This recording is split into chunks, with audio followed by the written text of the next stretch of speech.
Hello everyone, I am Nikita Vala, student of Department of English MKBU University. This video prepared for the Virtual Teachers Day celebration, and today is my presentation topic about the Frantz Fanon's The Bridge of the Earth.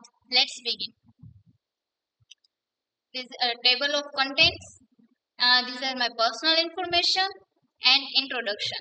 The Bridge of the Earth is a groundbreaking work by the Frantz Fanon, first published in 1961 in French as a Les Damen de la Terre and later translated into English in 1963. Written during the Algerian War of Independence, the book examined the psychological, cultural, and political impact of colonialism.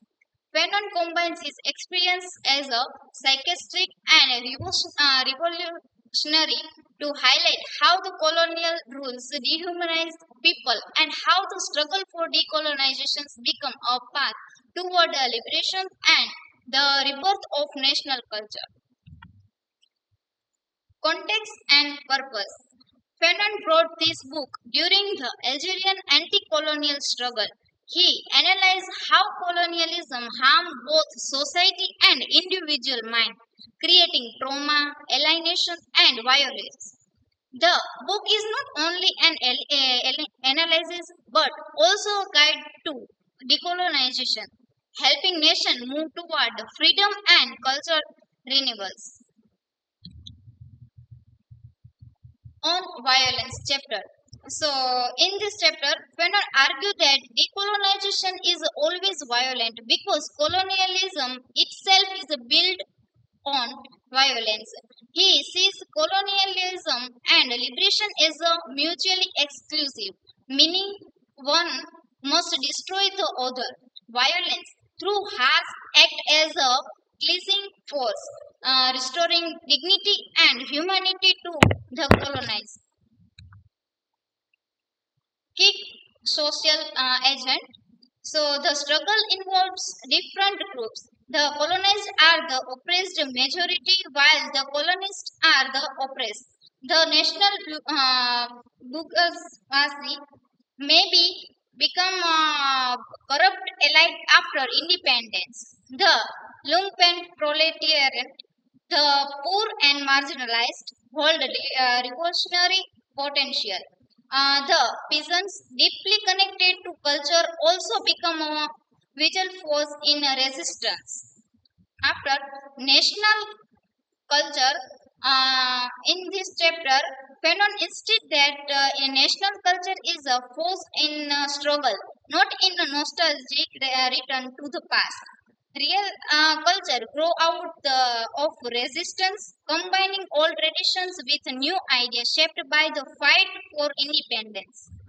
Another thing is national and international. Fanon explained progressions. Struggle leads to national consciousness, which should then expand into international solidarity. He imagines decolonization as a part of a global third war, the movement against the Western domination. These are themes. So the book addresses major themes: colonialism, racism, and violence. Another is oppression and mental health under colonialism. The choice between capitalism and socialism in a new nation. The threat of neo-colonialism after independence. The role of culture in shaping national identity. So, reception and critique. The book received mixed creations. Sacre praised Fanon's support of violence while Homibaba warned against reducing his idea to violence alone. Critics also argue Fanon sometimes oversimplify national culture, ignoring and diversity within the post-colonial nations. And in conclusion, the Bridge of the Earth is a manifesto of